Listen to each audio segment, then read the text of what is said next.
ആരാധനാലയങ്ങൾ ഇടിച്ചു പൊളിക്കാൻ 6 അംഗ കമ്മിറ്റിയെ നിയോഗിച്ചിരിക്കുന്നു. രാവിലെ ഉള്ള ചാരായ തന്നൂടെ? ചായ തന്നൂടെ വസന്ത കോകിലേ? ഇവള് ചത്ത. എന്താ? അല്ല, ചായ വേണോന്ന് പറഞ്ഞായിരുന്നു. അല്ല, ചാരായം വേണോന്ന് പറഞ്ഞ പോലെ തോന്നി. അത് തോന്നലായിരുന്നു. അത് ശരി, ഒന്ന് പിടിച്ചേ. ഒന്ന് കാലിങ്ങോട്ട് മാറ്റോ, ഒന്നിങ്ങോട്ട് മാറ്റോ. ഈ എണീറ്റാലുടനെ ചായ കുടിക്കണമെങ്കിലേ ചേട്ടനും കൂടെ അടുക്കളയിലോട്ട് വന്ന് എന്നെ ഒന്ന് ഹെൽപ്പ് ചെയ്തൂടെ? ഹെൽപ്പ് വേണോ? എന്നാ ഞാൻ പറഞ്ഞ പോലെ ഒരു സെർവന്റ് ഏർപ്പാട് ചെയ്യണം. ഓഫീസിൽ പോക്കും അടുക്കള ജോലിയും കൂടെ എനിക്ക് ഡിഫിക്കൽട്ടാ. പിന്നെ ചേട്ടാ, അഡ്വക്കേറ്റ് നന്ദകുമാർ ചേട്ടന്റെ ഫ്രണ്ടാണെന്നല്ലേ പറഞ്ഞത്? എന്താ അവനെ പറ്റി വാർത്ത വല്ലതും പത്രത്തിൽ വന്നോ? വാർത്ത വരാനുള്ള സമയമായിട്ടില്ലല്ലോ, പ്രശ്നങ്ങൾ അവിടെ തുടങ്ങിയിട്ടല്ലേ ഉള്ളൂ. ചേട്ടാ, ഞാൻ നന്ദകുമാറിന്റെ വൈഫുമായി ഒന്ന് ടോക്ക് ചെയ്താലോ? അങ്ങനെ ടോക്കണ്ട. അല്ല, പെണ്ണിന്റെ മനസ്സിൽ എന്താണെന്നറിയാലോ? വല്ല ലവ്വോ? എന്താ? ലവ്വും ഇല്ല, കിവും ഇല്ല. ഇനി അഥവാ അവളുടെ മനസ്സിൽ എന്തെങ്കിലും ഇച്ചിരി ഉണ്ടെങ്കിൽ അത് വളച്ചൊടിച്ച് വലുതാക്കി കാണിക്കുന്നത് അല്ലെങ്കിൽ വക്കീലന്മാരുടെ പൊതു സ്വഭാവമാണ്. ഇതുകൊണ്ടാണ് ഞാൻ LLBക്ക് പോകാത്തത്. നീ അവിടെ ചെന്ന് സംസാരിച്ച് എന്താ എന്നെ വിളിച്ചത്? നീ എന്നോ? കല്യാണം കഴിഞ്ഞ് ഇത്ര ദിവസം ആയുള്ളൂ, അപ്പോഴേക്കും കണ്ടില്ലേ ഒരു പുരുഷ മേധാവിത്വം? നീ പോലും. ഞാൻ പിന്നെ എന്റെ ഭാര്യ എന്താ വിളിക്കേണ്ടത്? വസന്ത കോകിലെന്ന് വിളിക്കണം. ഓ, അത് ഭയങ്കര നീളമല്ലയോ? എന്നാ പിന്നെ ചേട്ടന്റെ ഇഷ്ടം പോലെ അങ്ങ് ചുരുക്കി വിളിച്ചോ. എങ്ങനെ ചുരുക്കും? സുലോചനെ സുലു, വസുന്ധരെ വസു, ആമീനെ ആമി എന്നൊക്കെ വിളിക്കൂലേ? ഈ ബുദ്ധി എനിക്ക് പോയില്ലല്ലോ. വസന്ത കോകില, വസന്ത എന്ന് വിളിച്ചാലോ? അയ്യോ, അത് വേണ്ട, അത് കോഴികൾക്ക് വരുന്ന ഒരു അസുഖം. കോകിലെന്ന് വിളിച്ചാ? അയ്യോ, അത് വേണ്ട. നിന്റെ ശബ്ദം വെച്ച് നോക്കുമ്പോ ഒട്ടും ശരിയാവൂല. ഞാൻ ഒരു കാര്യം ചെയ്യാം, ആദ്യത്തെ അവസാനത്തെ അക്ഷരം ഒഴിച്ച് ബാക്കിയെല്ലാം കളയാം. വസന്ത കോകില, വാ ല വല. കൊള്ളാം. വലേ. ഓ, ഈ ആൾക്കാർക്ക് റോഡിൽ എന്താ കാര്യം? ജലദോഷം. അല്ല, മുടി ദോഷം.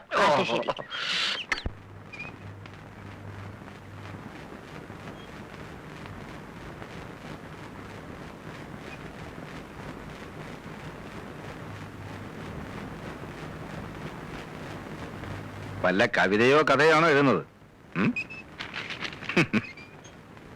കുറച്ച് കുസൃതിയും കുന്നായ്മയും ഉണ്ടെന്നേ ചന്ദ്രഭാനു പറഞ്ഞുള്ളൂ. എഴുതുന്ന അസുഖം ഉണ്ടെന്ന് ഭാനു പറഞ്ഞില്ലല്ലോ. ഞാൻ അതൊന്നും അല്ല എഴുതിയത്. മറ്റുള്ളവരെ ചിരിപ്പിക്കാൻ മഹാബിരുദാണെന്നാ കേട്ടത്. എന്നിട്ട് പാടുപെട്ട് ഞാൻ ഒരു തമാശ പറഞ്ഞിട്ട് ആദ്യം അത് സീരിയസ് ആയിട്ട് എടുത്ത് പറഞ്ഞല്ലോ.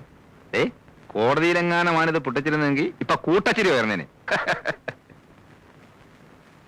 ഈ മുറിയിൽ തന്നെ ഇങ്ങനെ ഇരുന്നാ മതി. ആളെ കാണിക്കാനെങ്കിലും അടുക്കളയിലോട്ടൊന്നും ചെന്നില്ലേ അമ്മയ്ക്ക് എന്തോ തോന്നും. മരുമോള് വന്നിട്ട് വീടിന്റെ താക്കോലും ഏൽപ്പിച്ചിട്ട് കാശിയിലോ രാമേശ്വരത്തോ തീർത്ഥാടനത്തിന് പോവാന്ന് പറഞ്ഞിരിക്കുകയായിരുന്നു അമ്മാവിയമ്മ. കേട്ടോ?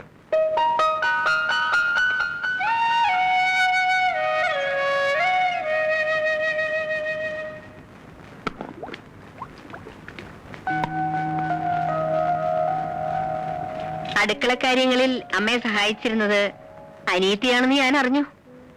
അതുകൊണ്ടാ അടുക്കള കയറാനൊരു മടി. സാരമില്ല, അമ്മ എല്ലാം പഠിപ്പിച്ചു തരാം. ഇതാ മേശപ്പുറത്തോട്ട് വയ്ക്ക്.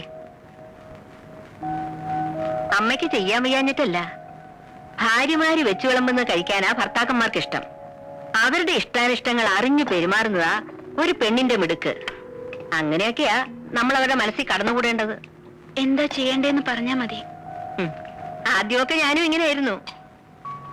അന്ന് പെൺകുട്ടികൾക്ക് ഇന്നുള്ള സ്വാതന്ത്ര്യമൊന്നുമില്ലല്ലോ. ഒരു വർഷം വല്ലാത്ത ശ്വാസം മുട്ടലായിരുന്നു. അത് ചെയ്താ കുറ്റമാകുമോ, ഇത് ചെയ്താ കുറ്റമാകുമോ എന്ന് ശങ്ക. അമ്മായിയമ്മ പോരെന്നൊക്കെ കേട്ടിട്ടില്ലേ? അത് ശരിക്കും അനുഭവിച്ചു. അവരുടെ മുമ്പിൽ നേരെ നിന്ന് സംസാരിച്ചു തന്നെ 2 വർഷം കഴിഞ്ഞ. ഇവിടെ അതൊന്നും വേണ്ടി വരില്ല. ഈ വീട്ടിലെ കാര്യങ്ങൾ നോക്കേണ്ടത് നീയാ. പിന്നെ ഭർത്താവിന്റെ അമ്മയാണെന്നുള്ള ഒരു സ്ഥാനം മാത്രമേ എനിക്കുള്ളൂ. ഇനി മോടെ ഇഷ്ടത്തിനായി ഇവിടെ സ്ഥാനം. ആട്ടെ, രാത്രിയിൽ ആഹാരം അവിടെ എത്ര മണിക്കാ? ഈ സമയത്താ. എന്നാ നന്ദനെ വിളിച്ചോളൂ, അമ്മ വിളമ്പാ.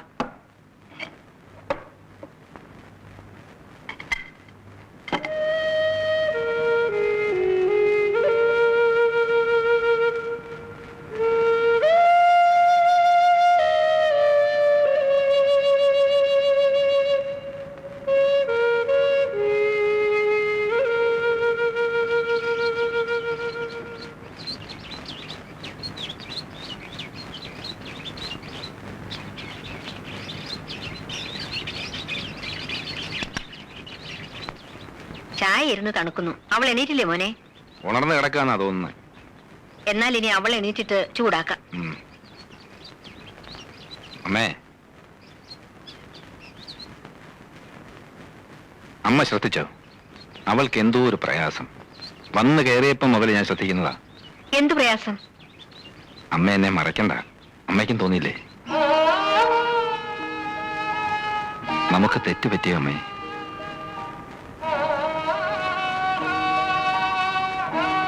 ആതിരയുടെ ഇഷ്ടം നോക്കാതാണോ ഈ വിവാഹം നടത്തിയത്? നിന്നോട് ഇതൊക്കെ ആര് പറഞ്ഞു? ജനിച്ച വീടും അച്ഛനെയും അമ്മയൊക്കെ വിട്ടിട്ട് വന്നതല്ലേ. പുതിയ ചുറ്റുപാടുമായിട്ട് ഇണങ്ങിച്ചേരാൻ ബുദ്ധിമുട്ട് കാണും. അതെനിക്ക് അറിയാഞ്ഞിട്ടല്ല. അതെല്ലാ പെൺകുട്ടികൾക്കും ഉള്ളതല്ലേ. ഇതല്ല. എന്നോടെന്തോ ഇഷ്ടക്കുറവുള്ളതുപോലെ. വേണ്ടാത്തതൊന്നും ചിന്തിക്കണ്ട. അവൾ ഇങ്ങോട്ട് വന്നിട്ട് കുറച്ച് ദിവസങ്ങളിലേ ആയുള്ളൂ. എല്ലാം നേരെയാകുമെന്ന് സമാധാനിക്കേ.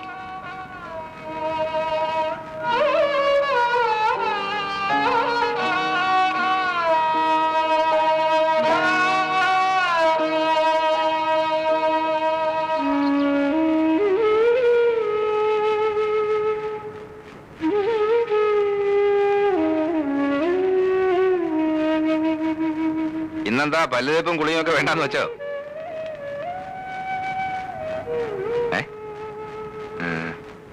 എന്താ സുഖമില്ലേ? ഇരിക്കെ.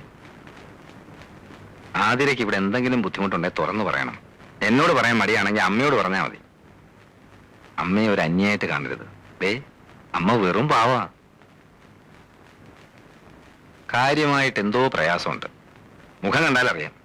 ഞാനത് അമ്മയോട് പറഞ്ഞു. അപ്പൊ അമ്മ പറഞ്ഞ എന്താണെന്നറിയോ? വീട് വിട്ട് നിൽക്കുന്നതിന്റെ ആണെന്ന്. അത് തന്നെയാവും കാരണമെന്ന് ഞാൻ ആശ്വസിച്ചോട്ടെ. എന്തായാലും തുറന്നു പറയാൻ മടിക്കണ്ട. എനിക്കൊരു പ്രയാസമില്ല. നീ വേഗം കുളിച്ച് റെഡിയാവും. നമുക്ക് ഒന്ന് പുറത്തോട്ട് പോണം. ചെല്ല.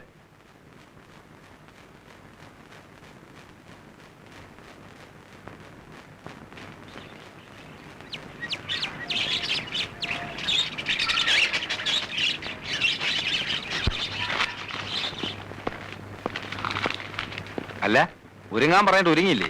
ഞാൻ വരുന്നില്ല. അതെന്താ? എനിക്ക് നല്ല മൂഡില്ല. അതിന്റെ കാരണമാ ചോദിച്ചത്. ഇവിടെ കാലെടുത്ത് കുത്തി അന്ന് പോലെ ശ്രദ്ധിക്കുന്നതാ. എന്തെങ്കിലും ചോദിച്ചാൽ മറുപടിയില്ല. എപ്പോഴും ഇങ്ങനെ മോൻ വീർപ്പിച്ചിരിക്കാൻ ഇവിടെ ഉള്ളവർ എന്ത് തെറ്റ് ചെയ്തു? ഞാനും അമ്മയും. ഇനി ഞാൻ പെരുമാറുന്ന ഇഷ്ടമാവുന്നില്ല, അത് പറയണം. ഒന്നും മിണ്ടാതെ ഞാൻ പറയാതെ ഇരുന്ന നിന്റെ ഉള്ളിൽ ഇപ്പം എന്താണെന്ന് ഞാൻ അങ്ങനെ അറിയും. അതല്ല, ഈ കല്യാണത്തിന് നിനക്ക് ഇഷ്ടമല്ലായിരുന്നു എന്തുകൊണ്ട് നേരത്തെ തുറന്നു പറഞ്ഞില്ല? നന്ദാ, പറയാതിരുന്നാ പിന്നെ എങ്ങനെയാ അമ്മേ? അത് നിർത്ത്. കല്യാണം കഴിഞ്ഞിട്ട് അധിക ദിവസം ആയില്ല. ഒച്ചയെടുത്ത് അയൽവക്കാരെ കൊണ്ടൊന്നും പറയിപ്പിക്കണ്ട.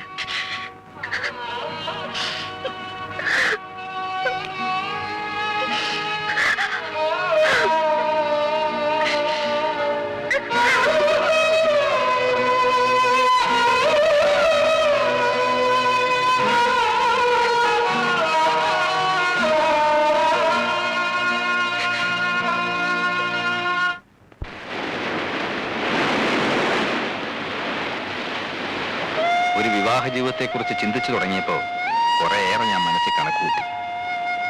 ആർഭാടവും ദാരിദ്ര്യവും സുഖവും ദുഃഖവും ഒക്കെ ഷെയർ ചെയ്യാൻ പറ്റുന്ന ഒരു പങ്കാളി, ഒന്നും ഒളിച്ചു വെക്കാതെ ഇഷ്ടവും ഇഷ്ടക്കേടുകളും വിളിച്ചു പറയുന്ന ഒരു ലൈഫ് പാർട്ട്ണർ, അതൊക്കെയായിരുന്നു എന്റെ മനസ്സ്. പക്ഷേ തെറ്റുപറ്റി. ഒരു കണക്കിന് നോക്കിയാൽ നീ ഭാഗ്യവാനാണ്. നിന്റെ കല്യാണം കഴിഞ്ഞ് 3-ന്റെ അന്നായിരുന്നല്ലോ എന്റെ കല്യാണം. ഫസ്റ്റ് നൈറ്റിൽ കുറച്ചു നേരം മിണ്ടായിരുന്നു ഒഴിച്ചാൽ വസന്തകോകില ഇതുവരെ നാക്ക് വായിലിട്ടിട്ടില്ല. ആതിര സംസാരിക്കുന്നില്ല എന്നല്ലേ നിന്റെ പരാതി? ഇതിങ്ങൾ സംസാരിച്ചു തുടങ്ങിയ കുഴപ്പാ. എന്തൊക്കെ അറിയേണ്ടത്? നമ്മൾ ഒരു സിമ്പിൾ എന്ന് വിചാരിക്കുന്ന കാര്യങ്ങൾ ഇതുങ്ങൾക്ക് ഇഷ്യൂവാ. പറഞ്ഞു തൊണ്ടയിലെ വെള്ളം പറ്റും. പിന്നെ സഹകരണം, അത് കുറച്ച് അകലത്തിൽ നിർത്തുന്നതാണ് ബുദ്ധി. നിനക്ക് കാര്യത്തിന്റെ ഗൗരവം അറിയില്ല, അതുകൊണ്ടാ. കേട്ടെടുത്തോളം ഞാൻ പറയട്ടെ, നീ ഉദ്ദേശിക്കുന്ന പോലെ പ്രശ്നങ്ങളൊന്നും ഉണ്ടെന്ന് എനിക്ക് തോന്നുന്നില്ല. ആതിരയ്ക്ക് നിന്റെ അത്ര മെച്യൂരിറ്റി ഇല്ല. നീ അവളുടെ പ്രായം എന്തുകൊണ്ട് കണക്കിലെടുക്കുന്നില്ല? പ്രായം കണക്കിലെടുക്കാഞ്ഞിട്ടല്ല, കണ്ടപ്പോ ഇഷ്ടപ്പെട്ടു പോയി. അതുകൊണ്ടാ ഇത് തന്നെ മതിയെന്ന് തീരുമാനിച്ചത്. പക്ഷേ എന്റെ പൊസിഷനും പ്രായക്കൂടുതലും ഒന്നും അവളോടുള്ള പെരുമാറ്റത്തെ ഞാൻ കാണിച്ചിട്ടില്ല. പഠിച്ചോണ്ട് നടന്ന പെണ്ണല്ലേ, പ്രായത്തിൻ്റെതാന്ന് കരുതി നീ അങ്ങ് ക്ഷമിക്കും. 1-2 ദിവസം നീ മിണ്ടാനും പറയാനൊന്നും പോണ്ട. 3-ാമത്തെ ദിവസം അവൾ താനേ നിന്റെ അടുത്ത് വരും, ഷുവർ.